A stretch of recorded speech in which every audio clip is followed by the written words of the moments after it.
All right. Hey, good morning. It's a new day. Looking forward to what's going on. And man, I've been up early. I mean, way early. I'm not sure what happened, but I'm feel like I've been up half a day. So excited about it. I spent some good morning, just quiet since about 1:15, I guess, just studying and praying and just enjoying the morning. And so just rolled into it and looking forward to sharing some truth with you guys today. So I'm ready to jump into it. Are you? Let's turn to Luke chapter 10. And man, this is good. Sobering, really, in a lot of ways. And so I'm trying to cover a lot of ground today. We'll see if we can make it. But it's the story of the 70. Now, my New American Standard says, now after this, the Lord appointed 72 others. A lot of other translations will say 70, so there's a discrepancy there. Could be a scribe that wrote that wrong. I always encourage people not to let that bother you or anything, right? So there are some manuscripts, right, because they were copied, and so some will have a variant in there, but the upside of that is that we know where they are. It's like somebody will say, well, it's not reliable because there's so many different manuscripts. We understand and we know by looking at where these manuscripts came from. Some are much more reliable, some are older, and so we look and we can determine that. And so it's really kind of an irrelevant thing here. The overwhelming thought is that it's 70, much in line with what Moses did when he chose 70 as well. And so whatever it is what it is. It's the story that we're looking at that really matters. And so let's kind of remind ourselves of where we are, because Jesus is in a new phase. He's heading south. He is, the Jews would call it up to Jerusalem. It is down south, but it's up because Jerusalem is always considered up. You always go up to Jerusalem. And so Jesus is making his way that way. So he's kind of wrapping up his Galilean ministry and he's beginning to head south. He's turned his attention toward that. He's let them know, listen, I'm going to give myself up. This is what's going to happen. I'm going to give myself over, and meaning that he's going to die.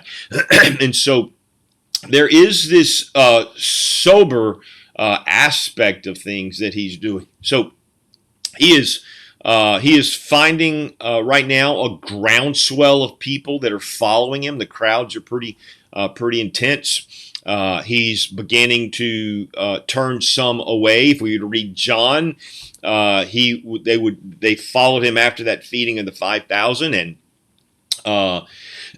they were chasing after him. He said, "You're only following me because you want your bellies full, right? It's what I can give to you."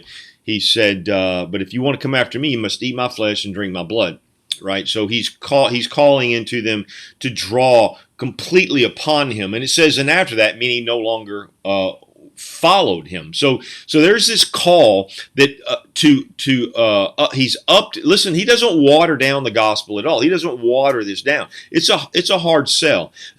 And you either reject or you don't.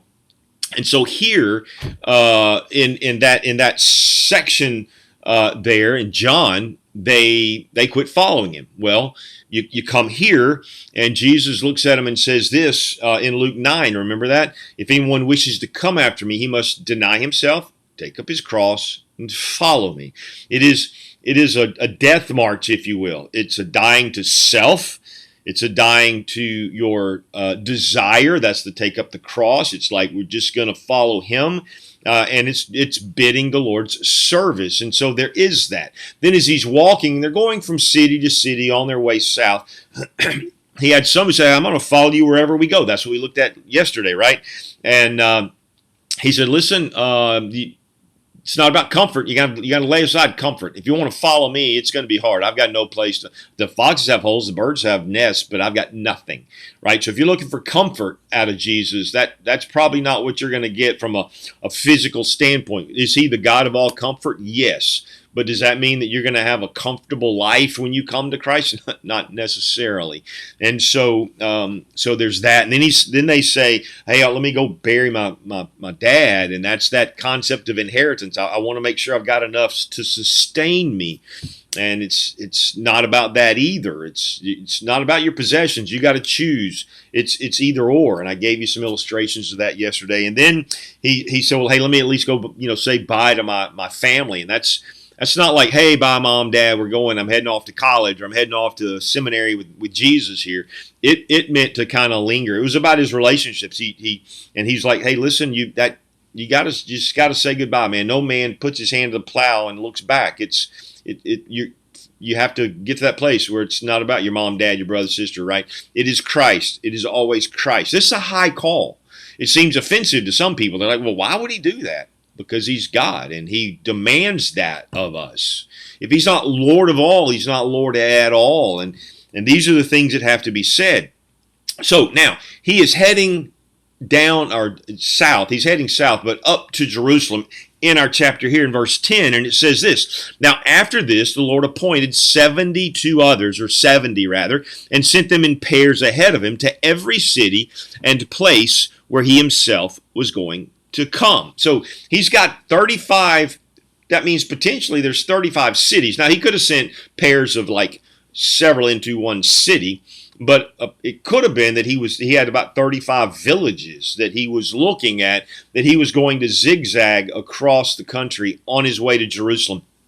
And so what we find here are some incredible observations of what it takes to be a Christ follower. I've titled this "Followers Become Messengers," right? So you know what that's like. You go out to a great restaurant, and you really enjoy the experience. You tell everybody about it, right? You find a new shoe or a new whatever, and it's the greatest thing in the world. You tell everybody about it. This is we as followers. It's not meant to be kind of held close to the vest. It's meant to share, right? This is what we do while going. What are we doing? Making disciples. This is the crux.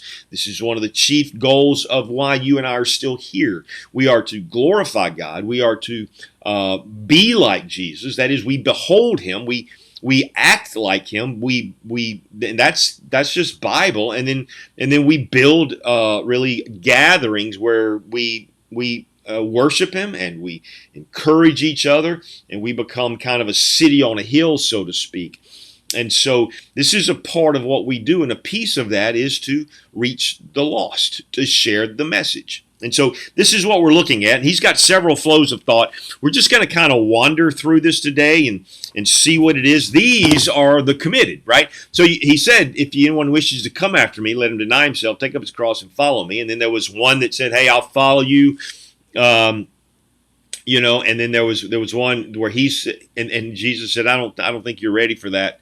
And then he looked at one and said, follow me. And they're like, hey, let me go bury my dad. He said, you're not ready. And then another one said, I will follow you. And he speaks to him about then, hey, just let's go then, right? There's no delay. If that's what you want, let's go.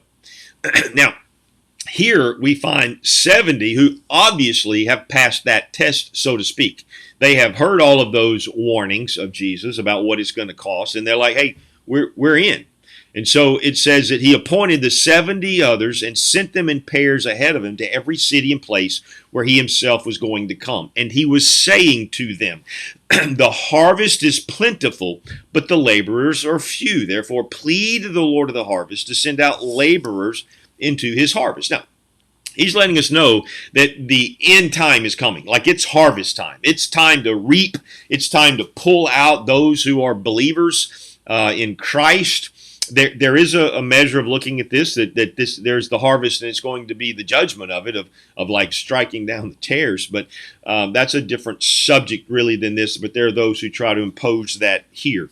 Now, this is not the first time that we've heard this phrase, right? When he went through Samaria, remember when it says, I must go through Samaria in John chapter 4? And they go off looking for food. He shares the gospel with the woman at the well. She runs in to tell all of her town that she has found the Messiah, and they're coming toward him as Jesus' disciples come back. and he looks at them and says, "Look into the fields, for they are white for harvest." Right. So what's he saying, man? There's a wealth of people that need the kingdom, that need the gospel. So this is always Jesus' motive. It's the same thing he said in Matthew 9, right? In the villages of Galilee, he's doing ministry. He's about to send the 12 out. But it says this: Jesus felt compassion for the people. And he says this, and he said to the 12, "The harvest is plentiful, but the workers are few." He goes, look at all these people.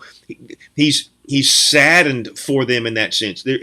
He's got compassion for them. And so as he makes this statement, we need to understand that you and me, listen, if you've made that call, you've decided, I'm going to deny myself, take up my cross and follow him. That's another way of saying I'm going to follow Jesus. Coming to Christ isn't just some easy deal where you kind of get your ticket to heaven and you just behave. It's about becoming something. It's about following him. It's about losing your life inside of his. It's about an exchange of everything about who you are for everything that he is. And so you become a slave to Christ, right? This is the gospel. So, so when Jesus says go, you go. When he tells you how to behave, you behave, right? This is how it works. And so he's looking at them and he's saying, listen, now that you're all in and I'm sending you by pairs into the cities, I want you to feel the compassion that I have. I want you to see that the harvest is plentiful, but the workers are few. I want you to feel overwhelmed as you walk into that city with the darkness that there is there, right? And the hopelessness of the people. Now, it's easy for you and me to see that today, is it? I mean, I feel that way. I walk through, I go to work and I walk through our city and I look at the news and it's like, man, it's depressing. And everybody's got their own idea of what will fix things. You and me know it's Jesus, right? It's not more money. It's not comfort. It's not possessions. It's not relationships. It's not the right kind of religion. There's really, it's Jesus. That's the solution. This ball is on a path toward explosion. It's going to end, and there will be a new kingdom. And so we see people kind of barreling toward that. They're all on this broad road, right? Kind of zombified, not really knowing what they're doing. They look around, they go, well, people are here, so it must be okay. But it's not. It's not. The kingdom is coming, and that broad road it leads you to destruction. And your job and mine is to disrupt that destination, to turn as many people away from that broad road as we can to that narrow little craggy road, the narrow road that's off to the side, that's barely visible to the naked eye. And so this is what we're doing. And so the first thing that we need to do is we need to pray for others to be moved by God to evangelize. Well, we need help, right? Let's just ask that. That's what he says. Pray to the Lord of the harvest, right? To send laborers into the field. I want you to feel compassion and overwhelmed and go, man, we need help here, right? We need help. And that you would pray for that, because it's going to take that. And this is the first thing. So if we're looking at what do we do as a Christ follower? Well, we should have compassion like Jesus does. Quit judging people. Quit looking at how despicable they are and how terrible they are, and see that they're just empty shells of people trying to medicate themselves to find some sort of meaning in life. And you and I have that answer. And so they're ripe. They're ripe to share the good news with. And that we should pray that others would join in. And then he says this, go, right? Verse 3, go. Like no more talking, no more training. It's time to get in the game. Man, I felt like when I was a kid, we had evangelism training all the time. And I would go out every Tuesday night and I would share Christ. That was the hardest thing I think you do, is just go knock on doors and start sharing Christ. But back in that day, that's what we did every Tuesday night. and we would always invite the whole church, and it would be me and one other guy that would show up. And so we would go. And occasionally you'd have one or two others, but for the most part, it was just a few of us.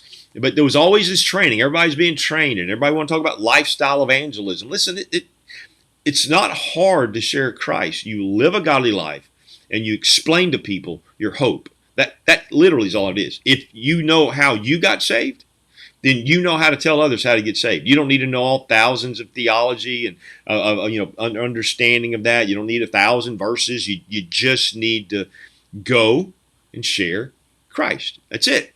That's it. That's all you do. And so let's just get in the game, right? It's time. And so if you're hearing this and it's like this is just new to you, well, wake up. Welcome to the fight, right? Let's go. I'm gonna have an opportunity almost every day to share Christ at work. Everywhere I turn, there's an opportunity to do so, and I'm taking advantage of it. And so we have to be about that.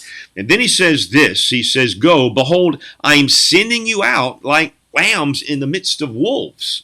So here, listen, lest you be overconfident and go, "Hey, I got this," right? Understand, Jesus knows that he's sending us out as lambs, and there's wolves out there. There are people ready to pounce on you. Just make a wrong statement, right? Start talking about sin. Just make a wrong statement. See how many people pounce on you. Start calling you some arrogant, judging individual, unloving, intolerant, right? Phobic about everything, right? Those are wolves, man. You don't think they're out there? Satan's got the whole world, kind of in his spell, and so you go out there and start handing out the medicine that is the antidote to that. Expect that the wolves are coming after you. And Jesus says, "Look, man, I'm sending you out there. People want to eat you alive. You should expect persecution. You should expect ridicule. You should expect people to look at you like a deer in headlights, like you're from another planet."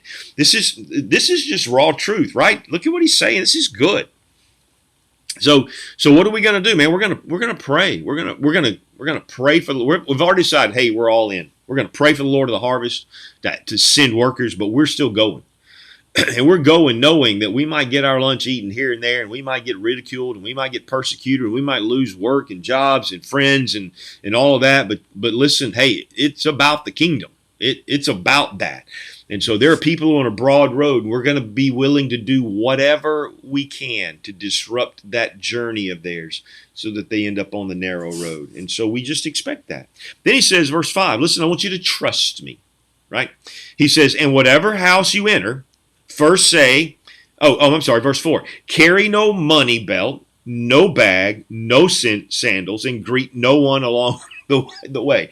What's he mean there? Listen, trust me. Don't go taking money. It's the same thing he did when he sent the 12. No, you're just going to trust, because the laborer is worthy of his wage. I'm going to take care of you. Jesus is saying, I'm going to take care of you. And this whole it says greet no one along the way. It's not like we're going, hey, we're not speaking to them. We're not speaking to them. It means we're not trying to draw conversation so that we can, curry favor for someone. That's the idea. We're just simply trusting in the Lord. And what are we doing? Looking for open doors. That's all we're doing. We're going to knock on a door, right? And that's what he says here, verse 5. "And who whatever house you enter, first say, peace be to this house." Right? What does that mean? Bring shalom to that house. Bring peace to that house. Literally what he's saying is bring the gospel to that house. So they would go into a home. They would go into a home, speak the gospel. And he says, "And if a man of peace is there," like if one hungry for the truth is there, one open to the gospel is there, and they receive it, you stay in that house. Don't go looking around. Stay in that house. He says, and your peace will be upon him, but if not, it will return to you. Stay in the house, eating and drinking what they provide, for the laborer is deserving of his wages. Don't move from house to house. What's he saying? Hey, man, listen. If you bring the gospel to them and they accept it, you found the man who needed peace. That's what he's saying, the son of peace. You found it. You found those that God is seeking, right? He's seeking those who need him. And so you accept their provision, right? Labor is worthy of his hire. So listen, if they want to start taking care of you, you let them do it. This is how I work, Jesus is saying. This is how the kingdom works. And then he says, and if a man, verse 7, do not move from house to house. Right now, verse 8, "Whatever city you enter, and they receive you, eat what is served you, and heal those in it who are sick." Listen, same thing with the city. You did it with the people. Now you do it with the city. You walk into that city, and whoever receives you, You stay with them. You get out on the streets. Even now, if they say no, then even the dust of your city will cling. You wipe it off in protest. Be sure of this, that the kingdom of God has come near you. I say to you, it will be more tolerable for them on the day of Sodom than that. So what's he saying, man? Hey, what are we preaching? The kingdom is near. It's been brought to you. The kingdom is here. If they reject it, listen to what he says there. Make a public appeal. But whenever city you enter and they do not receive, go out into the streets and say it. If that city doesn't, you just tell them, hey, man, Jesus did that. He wiped the dust off of them. He did that when he walked out of the temple. It's his habit. It's an all in and it's an all out. It's not this, we're just going to keep loving them. The offer's been presented. I'm not saying we dislove them. I'm just saying the offer's been presented. The kingdom is near. And that's it. Right? Jesus' call is firm. It's not a, well, maybe. Well, can you come back tomorrow and let me think about it? No, not really. Right? Man, I don't have time, but I'm going to tell you. When I was in Nagpur, India, I had prayer time with some guys that were praying for the city, and they had on the wall they had a map, and they had split it into pies. And we would pray, and 2 by 2 they would go out. They wanted bicycles. If they didn't have, they just went out 2 by 2. They would knock on doors and they would say, we represent God Most High, Jesus, Yeshua, the King of the earth. And we want to know if there's something that we can pray with you about. And those that allowed them to pray, they prayed and they said, they began to tell stories of how many people were coming to Christ simply because they had been praying to every other God they had. And only that God, only their God brought life and healing. And that's how the gospel works. I don't have time. I've run out. Man, Lord bless you guys. Have a good one. I'm going to see you in the morning.